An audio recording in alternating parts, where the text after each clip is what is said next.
Hello नमस्कार और क्या हालचाल। क्लास 12th वालों, हालचाल बहुत बेहतर होगा।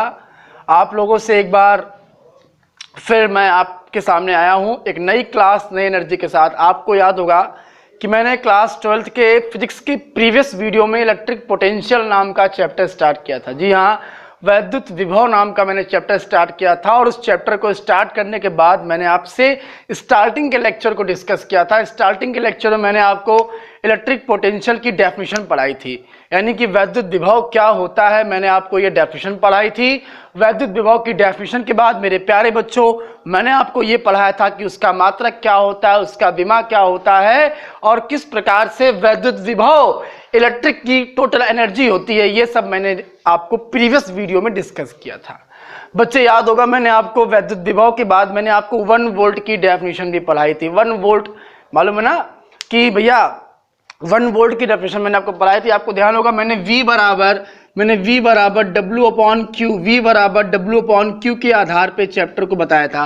क्या बताया था हमने कि अनंत से किसी आवेश को वैद्युत क्षेत्र के भीतर लाने में जो कार्य करना पड़ता है, अनंत से किसी आवेश को वैद्युत क्षेत्र के भीतर लाने में जो कार्य करना पड़ता है, उस कार्य को क्या बोलते हैं हम लोग? वैद्युत विभव बोलते हैं। इसे V से प्रकट करते हैं। V बराबर क्या होता है हमारा? W अपॉन क्यू होता है। ये सारी चीजें मैंने आपको प्रीवियस वीडियो में बताई थी। है क्लियर? बहुत से बच्चों का मेरे पास मैसेज आया था कि सर हमारे सिलेबस से क्या क्या कम हुआ है। तो बच्चे आप डोंट वरी, आप चिंता छोड़ दीजिए। जो कम हुआ है वो मैं पढ़ा ही नहीं रहा हूँ, यानी जो आपके सिलेबस में है मैं आपको वही पढ़ा रहा हूँ। हाँ, रिड्यूसिंग सिलेबस आपका क्या क्या है उसकी जानकारी के लिए मैं एक छोटा सा 5 मिनट का वीडियो बना के डाल दूंगा। आप अपना सिलेबस का पूरा डिटेल उससे देख लीजिएगा। तो आज हमारे पास बड़ा इंटरेस्टिंग और बड़ा अच्छा टॉपिक है। और टॉपिक क्या है, जरा फोकस करते हैं। क्या लिखा है? वैद्युत क्षेत्र में दो बिंदुओं के बीच आवेश को ले जाने में किया गया कार्य और वेग, यानी वैद्युत क्षेत्र में दो बिंदुओं के बीच। बच्चे सपोज हम मान लेते हैं कि हमारे पास ये कोई दो पॉइंट है। ये पॉइंट हमारा ए है, ये पॉइंट हमारा बी है। मेरे प्यारे बच्चों, ये पॉइंट हमारा ए है, ये पॉइंट हमारा बी है। ए पर वोल्टेज हम मान लेते हैं, इस पर वोल्टेज VA है और इस पर वोल्टेज कितना है? VB है। इसका वोल्टेज हमने क्या मान लिया? VA मान लिया। इसका वोल्टेज हमने क्या मान लिया? VB मान लिया। है क्लियर? हमारे पास क्या है? वैद्युत क्षेत्र में दो बिंदुओं के बीच आवेश को ले जाने में किया गया कार्य। कि अगर हमारे पास वैद्युत क्षेत्र है, और उस वैद्युत क्षेत्र में अगर हम लोग दो आवेश को एक स्थान से दूसरे स्थान तक ले जाएंगे तो हमें कितना काम करना पड़ेगा और हमारा वेलोसिटी क्या होगा, यानी वो चार्ज जो ट्रेवल होकर जाएगा। सपोज बच्चे एक चार्ज आपका यहां रखा हो, एक चार्ज आपका यहां रखा हो, आप यहां से चार्ज को घसीट के यहां ले जाओ या यहां के चार्ज को घसीट के आप यहां ले जाओ, तो इन दोनों ही सिचुएशन में आपको काम करना पड़ेगा। तो कितना वर्क डन करना पड़ेगा और उस चार्ज की वेलोसिटी क्या होगी, ये दोनों चीज हम लोग डिस्कस करेंगे। है क्लियर? चलिए, अच्छा बच्चे ये VA है, ये VB है। अगर इनके बीच का हम लोग डिफरेंस निकाल लें, VB माइनस VA बराबर क्या होता है? W upon Q. क्यों भाई? ये तो फॉर्मूला होता है, ये वैद्युत विभवांतर का फॉर्मूला क्या होता है? VB माइनस VA बराबर W अपॉन क्यू। कोई दिक्कत मेरे प्यारे बच्चों? VB माइनस VA ये है क्या? VB क्या है? B का वोल्टेज, VA क्या है? A का वोल्टेज, और ये लगा हुआ है माइनस, यानी ये विभव का अंतर है, अर्थात ये विभवांतर है। और इसको हम लोग किससे लिखेंगे? डेल्टा V से। इसको लिखेंगे हम लोग किससे? डेल्टा V से। तो यहाँ लिख दीजिएगा कि VA माइनस VB को हमने क्या लिख लिया बेटा? डेल्टा V लिखा। तो इस प्रकार से डेल्टा V बराबर इक्वेशन क्या बन के आ गई? W अपॉन क्यू बन के आ गई। अगर आप यहां से W का मान निकालें तो W बराबर क्या निकल के आएगा? डेल्टा V इंटू क्यू, समीकरण नंबर 1। कोई दिक्कत? अच्छा बच्चे दिमाग लगाओ, अगर एक आवेश यहाँ रखा है, एक आवेश यहाँ रखा है, आप इस वाले आवेश को यहाँ लेके आ रहे हो, तो ये आवेश धीमे धीमे अपनी जगह से चलना शुरू करेगा, तभी तो ये यहाँ से यहाँ पहुंचेगा। तो जब ये आवेश यहाँ से यहाँ पे चलना शुरू करेगा तो उस आवेश के पास अपना वेग हो जाएगा। तो ये हमने क्या मान लिया कि यदि आवेश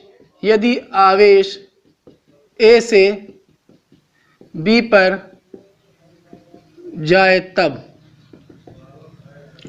माना आवेश का द्रव्यमान बराबर स्मॉल m, माना आवेश का वेग बराबर v। अच्छा बच्चे ये बताओ, जब कोई चार्ज यहां से यहां तक जाएगा तो चार्ज को चलना पड़ेगा, जब चार्ज को चलना पड़ेगा तो चार्ज को गति करनी पड़ेगी, और जब चार्ज को गति करनी पड़ेगी तो उसके अंदर ऊर्जा कौन सी आएगी? गतिज ऊर्जा आएगी। तो यहां क्या लिखेंगे? तब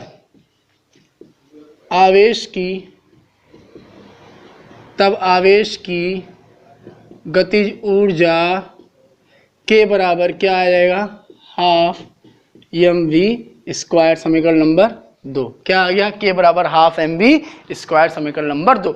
अच्छा बच्चे, प्यारे बच्चों, आपको ध्यान होगा 11th क्लास में हमको एक महत्वपूर्ण थ्योरम पढ़ाई जाती है जिसको हम लोग बोलते हैं वर्क एनर्जी थ्योरम। जी हाँ सारे बच्चों, मैं आप ही से बात कर रहा हूँ, अनुराग, विशाल, सुमित्रा, साक्षी, मैं सब आप लोग से बात कर रहा हूँ। मैंने आपको बताया था कि भैया, क्या बताया था 11th में? वर्क एनर्जी थ्योरम, यानी कि विश्व की समस्त गतिज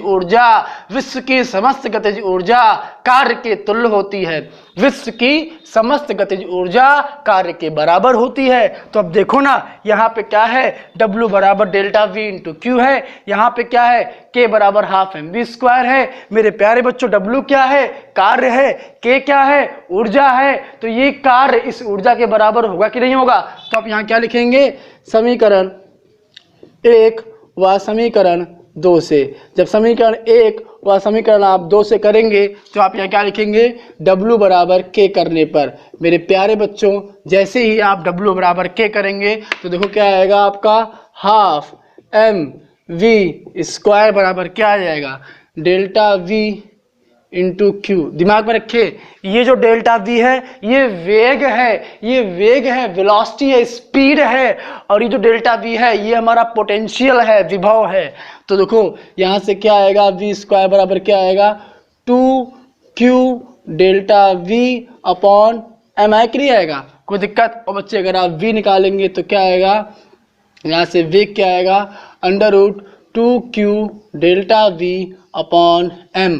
तो ये हमारा क्या निकल के आ गया? वेग निकल के आ गया। यानी कि जब कोई चार्ज A पॉइंट से B पॉइंट पे जाएगा, जब कोई चार्ज A पॉइंट से B पॉइंट पे जाएगा तो उस चार्ज की वेलोसिटी कितनी होगी? V बराबर √2q into delta V upon m, जहां Q क्या है? आवेश है, डेल्टा B क्या है? A और B बिंदुओं के बीच का विभवांतर है, m क्या है? m वो आवेश है जो A से B पर जा रहा है, अर्थात जिसका द्रव्यमान m है, और ये V क्या है? वेलोसिटी है क्लियर? कोई दिक्कत? यानी कि विद्युत क्षेत्र में दो बिंदुओं के बीच आवेश को ले जाने में काम कितना करना पड़ता है? तो काम भैया हमें डेल्टा V इंटू क्यू करना पड़ता है, और उसकी वेलोसिटी कितनी होती है? यानी जो पार्टिकल जाएगा, जो पार्टिकल यहाँ से यहाँ जाएगा या यहाँ से यहाँ आएगा, उस पार्टिकल की वेलोसिटी ये होती है क्लियर? तो उम्मीद करता हूँ कि ये आपको पूरा समझ में आ गया होगा। अब चलते हैं इस पूरे टॉपिक के लास्ट पॉइंट पे। भैया इसको हटा दें। इस पूरे टॉपिक के लास्ट पॉइंट पे फटाक से इसका स्क्रीनशॉट आप वीडियो को पीछे करके ले लीजिए। अब चलते हैं इसके लास्ट पॉइंट पे। लास्ट पॉइंट हमारा क्या है? Electron volt. अब बच्चे आपसे जर्नल कोई ना कोई पूछता होगा कि ये इलेक्ट्रॉन वोल्ट क्या है। क्यों? क्योंकि वोल्टेज से जुड़ा हुआ टॉपिक है, और अगर हम लोग इलेक्ट्रॉन वोल्ट ना जाने तो कोई मतलब नहीं बनता। तो अगला टॉपिक हमारे पास क्या है? Electron volt. Electron volt, electron volt का मतलब क्या? एक इलेक्ट्रॉन का जो वोल्ट है वही है इलेक्ट्रॉन वोल्ट। ठीक है, सारी बातें आपकी सही है। जरा इसको समझते हैं हम लोग कि एक इलेक्ट्रॉन वोल्ट बराबर क्या होता है। अगर आपसे कोई पूछता है कि एक इलेक्ट्रॉन वोल्ट बराबर क्या होता है तो आप क्या बताएंगे?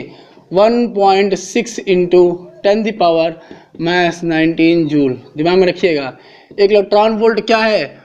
1.6 इंटू 10⁻⁻19 जूल। इसको आप दिमाग में रखिएगा एक इलेक्ट्रॉन वोल्ट के बारे में। ठीक है, ये आपका अधिकतर कभी कभी पूछता है कि एक इलेक्ट्रॉन वोल्ट बराबर क्या होता है, या कभी कभी पूछता है एक MeV बराबर, इसको बोलते हैं मिलियन इलेक्ट्रॉन वोल्ट।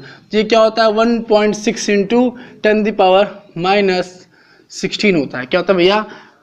इसको दिमाग में रखिएगा, भूलिएगा नहीं भैया। ये सारी चीज़ें आपसे पूछता है, या कभी कभी पूछता है आपसे एक BeV बराबर क्या होगा। इसको बोलते हैं billion electron volt, billion electron volt. तो ये क्या होता है? 1.6 इंटू 10⁻13 जूल। इसको खूब दिमाग में रखिएगा। है क्लियर? यानी ये तीनों चीज़ें हमसे कभी कभी सीधे बहुविकल्पी में पूछता है कि एक एमईबी बराबर क्या होता है, या एक बीबी बराबर क्या होता है, या एक ईबी बराबर क्या होता है। है क्लियर? कोई दिक्कत आपको? तो उम्मीद करता हूं कि आज का वीडियो आपको बहुत बेहतर समझ में आया होगा। जिस भी स्टूडेंट को, जिस भी बच्चे को जहां कहीं भी प्रॉब्लम आएगी वीडियो में, मेरे प्यारे बच्चों, वो तुरंत मुझे अपने व्हाट्सएप पर या फेसबुक पर या ट्विटर पर या कहीं भी, या 7007725756 पर कहीं भी आप मुझे मैसेज कर देंगे तो आपकी समस्या का समाधान मिल जाएगा। जी हाँ, द सक्सेस जोन कोचिंग आपके फेसबुक पेज पर भी है। आप फेसबुक पे the success zone page type करिएगा, आपको तुरंत फेसबुक पे मिल जाएगा।